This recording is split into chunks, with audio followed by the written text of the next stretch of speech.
When Aldous Huxley was an older man, Aldous Huxley was the writer that wrote Brave New World, and he was a great friend of the writers like Christopher Isherwood and Gerald Hurd, and I met people who knew this milieu of men. But he was also, when I lived in Los Angeles in my 20s, but he was also a friend of Jiddu Krishnamurti. But at the end of his life, he said, I wish I could give some advice um, after all my years of life. He wrote this visionary book about the insanity of mankind, Brave New World. And his advice was like, all I can come up with was be a little bit kinder. And I read a quote the other day by Solzhenitsyn, and he said, the most boring people are people who have careers. Now, that's obviously a harsh judgment, and it's quite a superficial statement, but one of the things that I think is tremendously helpful to wisdom is the sense that failure is actually, in a sense, our greatest success, because failure brings us to humility. And in my case, I would say that there's a lot more wisdom to impart than just be a little kinder. I don't have a huge success so far in my written life. I've written a lot, but I haven't published anything per se. But I have had this persisting pull to very deep schools of wisdom, and they came, in a sense, out of failures in the world, because I had wanted to be an evolutionary biologist, and I had excelled at school in art and religious studies and biology. I was a very passionate student, and I also had an interest in mathematics and other things. But one of the things that's very interesting was that I met this man in Los Angeles in my 18th and 19th year, and his presence completely transformed my awareness of what life was about. And he was a teacher of the Course in Miracles. And I was talking to a man in Austria this morning about, I'm doing a podcast with him about, he starts his podcast, he's like, how did your view of the world come to change? Which is a very good way to start a podcast, because if you look at the vast majority of mankind, you ask them how they are, they say, I'm fine. They say things like, I can't complain. And generally speaking, most human beings have a lot of problems. The wealthy have the burden and the weight of wealth, and everyone wants something from them, and the people that don't have money, they want more. And so there's this whole story of strife that seems to dominate the consciousness of the world. And so if that's the norm, what's the anomaly? And so the anomaly is sort of questioning what you think you are. And it's the greatest blessing, and I would say the greatest challenge to that blessing in my case was knowledge. And knowledge with a small k. Like, the world seems so real, and the problems of the world seem so urgent and important, and the politics that goes with these problems seems so divisive and complex. And it's interesting because if you look at people like in the modern, great journalists, and in the modern sphere, like these great orators and speakers, and they have a great deal of knowledge about the Middle East situation, or they have a great deal of knowledge about biochemistry or viruses and so forth. But it's all this knowledge with a small k, and they don't necessarily have any knowledge of what they really are. And I think I've watched as I've struggled with that for a long time, because in my understanding, in my education, to be a success was to be someone that made a mark on the world and changed it, did good deeds in it. And I'm not saying you can't do good deeds in the world, but what I've come to understand, and it was something that I couldn't walk away from because it was a strong pull inside me. And I've seen through all the illusions, the psychotherapists that are stuck in their navel gazing and their activism, the scientists that are obsessed with space and time and theories about it, and the religious people who are lost in their, belief systems, and the atheists that condemn the religious people that are lost in their belief systems. And you get to a point where all of this drops away. Doesn't mean that if you have a bacteria in your system and you're feeling sick, you won't take penicillin and antibiotics. It doesn't mean that you won't choose a diet that's suited to your needs. It doesn't mean that you won't vote based on what suits your tax bracket or whatever. Like, the selfish life of the body goes on to an extent. But what I've come to recognize is that, and it's been very difficult because it's so far removed from the way my family think. My family, and in general my civilization, my culture, talking as a human being, you get a job, you have a family, you find someone to have a family with, and then you soldier on through life, and you go to parties, and you read interesting books, and you go to plays, and there's nothing wrong with that. That's all just a normal life. But to me, none of it had any meaning until I could sort of make sense with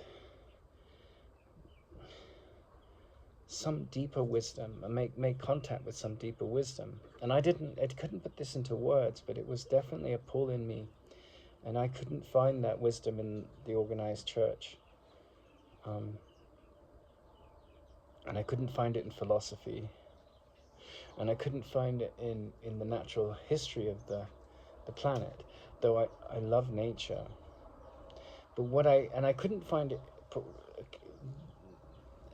necessarily in the arts. I could find, great moments of poetry that moved you and so forth. And so I went to India after studying the Course in Miracles in America, and I had some profound experiences because of those studies. And then I studied the Yoga Sutras, and I saw how, if someone creates an organization to teach yoga, then there's this whole hierarchy of teachers and power trips, and the Yoga Sutras are a fascinating book. I spent a decade of my life studying them. But yeah, there's so much more to what Aldous Huxley said. He wrote some great pieces of writing. He gave some brilliant warnings to humanity about their short-sightedness. But be a little kinder. No, there's so much more than that. And so that sort of led me to create Sutra Novum and Bodhi Sutra. And the process of creating Sutra Novum and Bodhi Sutra was Bodhi Sutra is but far away from being launched, and Sutra Novum is very much there now. It's got its own life. But they ended up, Bodhi Sutra is a story about aliens from another universe, one of whom becomes enlightened, seeing everyone as the same. He sees everyone as the same, sleeping, and then his friend who's stuck in the sleeping mind is judging what humans do, as aliens might, and also judging himself and judging others, and that aren't aliens, like his wife. And this man that is enlightened is saying, well, that's not getting in you anywhere, that's trapped. So it's a fairy tale about enlightening processes, So it's a reflection. It's a fictional device. But Sutra Novum is just, the idea that came to me was like, build a publishing company, build a merchandising company around the things that have liberated you of fear and suffering. Because I spent a long time studying the mind, and I've had excellent teachers. And one of the challenges I have with the way the Course in Miracles is taught is it's often taught in a way that Jesus says this or the Holy Spirit says that, and I have no issue with any of that. But it's challenging because I feel it's for a certain population that are ready to hear the teachings of this level of wisdom with the Christian language. And as I was talking to this friend in Austria today, we commented together, it's like such a deep teaching. It's a teaching that could end all suffering, end all pain. And yet it's a big block for many people because it's in a Christian language. And I grew up in a family, I'm so grateful that I've pushed through and created Sutra Novum. I'm so grateful I failed in so many things, whether it's marriage or other businesses or other careers, and that I've kept to Sutra Novum and Bodhi Sutra, because there's a lot of joy in giving my life entirely to something that has complete meaning, And that doesn't mean that I attack or debase or undermine science, but in order to get to that place where I see the wisdom of the Course in Miracles, it takes a long process of undoing. And I had this very great attachment to knowledge and scientific inquiry. And all of that is like this beautiful open-mindedness has come in that none of that scientific research has been pushed away, but it's really opened up because it's, like a very great scientist has to be extremely open-minded. And a very great artist has to be extremely open-minded. So what has happened, however, is that I've seen through the illusions of science. Now you could say, well, science isn't an illusion, it's about seeing through illusions, which is true. But what I mean is, our job here is not to fix the world. And science is about getting to know the world better, right? And wisdom, love, is about getting to see the world differently. Right, so whatever advances we have in our understanding of like the DNA of ants or the biochemistry of photosynthesis or the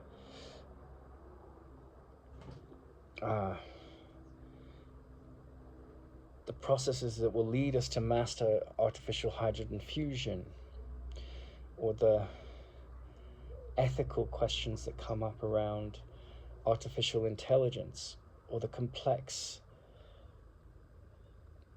mystery, almost out of control journey of nanotechnology and in medicine. It's like there's so many different research studies and billions of dollars going into all of these technological changes. But once you get the Course in Miracles, once you get the wisdom of it, it says, I'm here to be only here to be truly helpful. I'm here to be defenseless, meaning I don't put on defenses, I don't put on airs, I'm not aggressive. I'm here to recognize I'm not a body. I'm here to end the thought system of the ego. I'm here to end death. I'm here to celebrate the truth. I'm here to celebrate gratitude.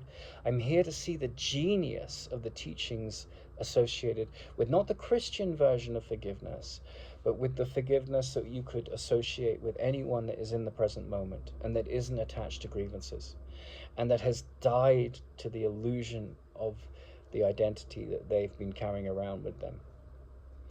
And that there's a story, a crazy wisdom story from Iran. It's a wonderful story, and it's about crazy wisdom as a tradition that's largely died out right now. But I think the greatest comedy in terms of being liberating and enlightening is crazy wisdom. And this This is an anecdote from Iran, but a long time ago, there was a saint, a crazy wisdom saint, and he came to this village, and he was enlightened, and he was dragging this bag, this dead dog behind him tied to a rope around his waist, and everyone in the village, in this town, they thought he was insane. They thought he was crazy. But there was one man in the village that realized he was in a very sort of evolved spiritual state, and he said inwardly, this man is enlightened, because he realized that all the suffering and the sorrow that people carry around with them, all the pained history, I don't like him, I don't like her, she said that, all of these condemnational thoughts, all of this intent of the ego to injure and hurt, and all of this deception of the ego to support this idea I'm a victim. All of these stories were represented by the dead dog, that he was dragging around. And this man wasn't bound up in attachment. He had complete faith in life. You could call it God. Didn't have a belief system. He had an understanding of reality.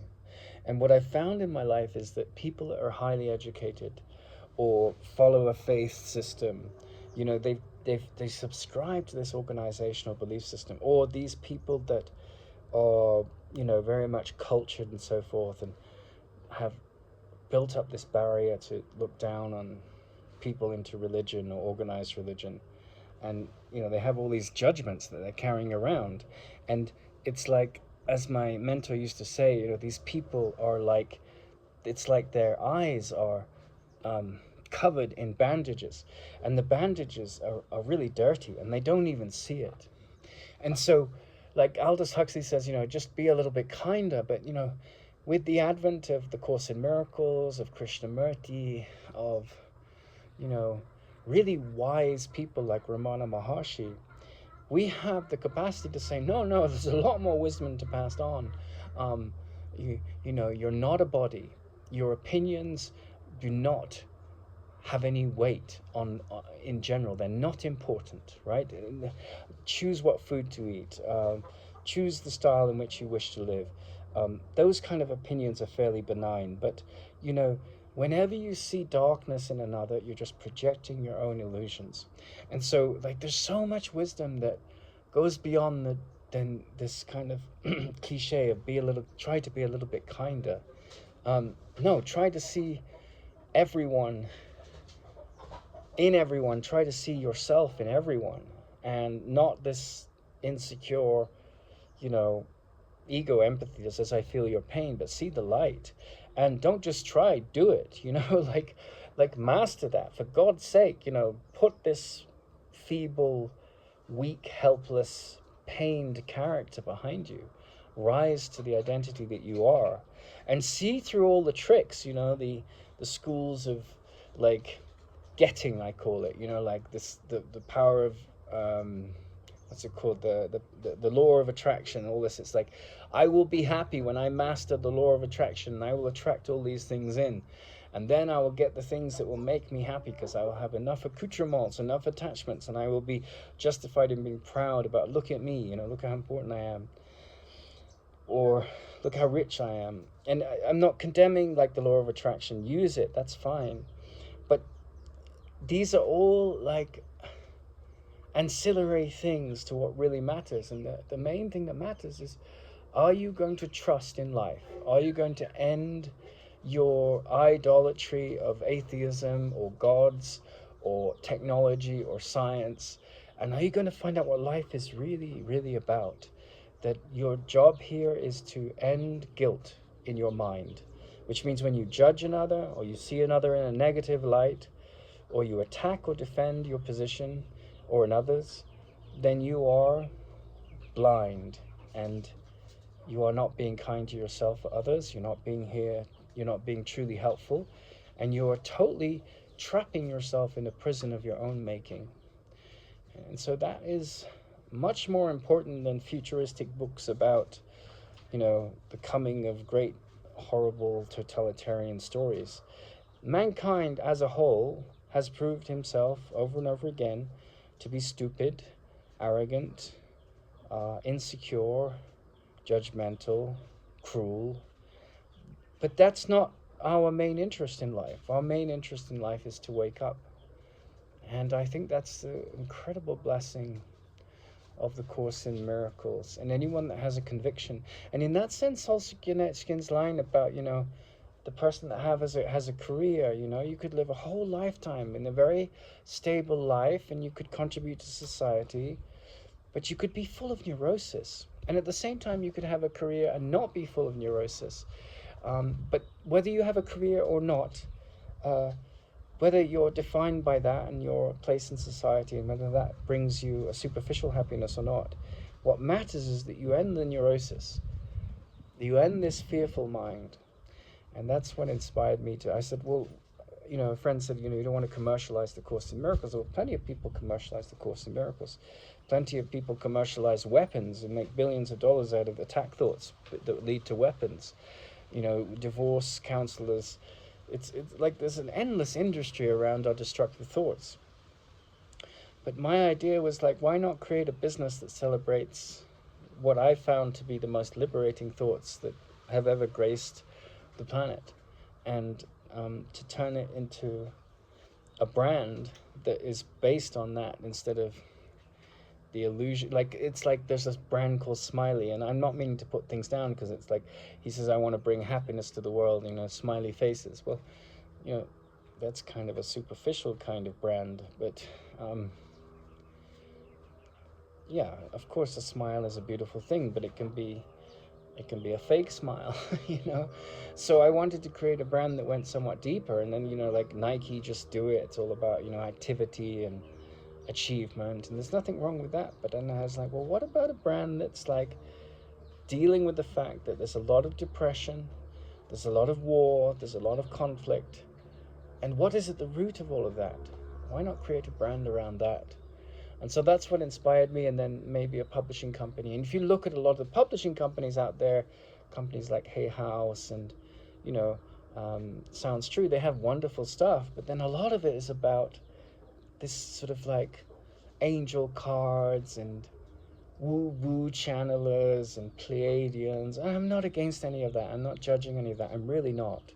But I thought, well, that's all part of the spiritual marketplace. But what about something that just focuses on, the stuff that ends fear in the mind and doesn't bring in Buddhist language or Christian language or atheist language, but just looks from the eyes of the most loving perspective that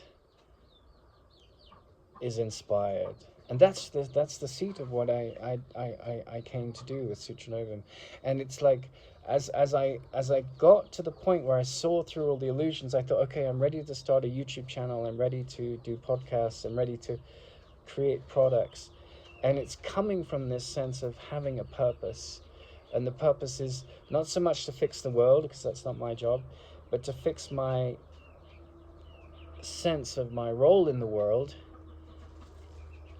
And in the process of doing that, which is really just like finding a place and a meaning to work, mastering this teaching that is the most important thing that I've ever discovered in my life. And it's really funny because when I talk about it, I grew up in a very cultured and very, very conflicted family. And, we had very great chemists that were friends, and very great mathematicians, and very great poets, and very great authors and actors and writers, came from quite a well-to-do, culturally rich background. But so much psychological strife, so much neurosis in my family and in the culture. And I thought, well, this is insane, And in that sense, I was just so shocked by all of that. I was kind of derailed. And it took me maybe 30 years to sort it out, to see the psychosis in the psychotherapy world, to see the psychosis in the of mentally ill people, to see the psychosis of the scientific world, to see the psychosis of the political world, to see the psychosis of the religious world, and yet not condemn any of it. And to see that if I make any of those things that I just described as real things, into real things in my mind, then I justify the fear that I'm here to undo. And so, it takes a lot of maturity to really understand the wisdom of the Course in Miracles and to live it fully. And it also takes a lot of faith.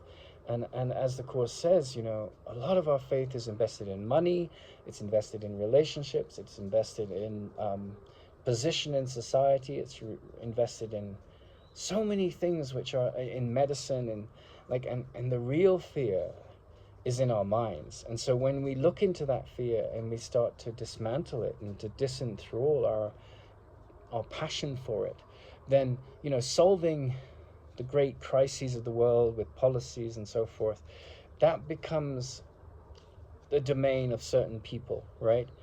But really the inner work becomes the prioritous thing, because the world outside, what is it?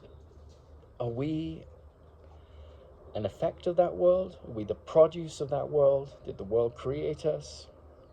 Are we just a story of genetic and cultural conditioning?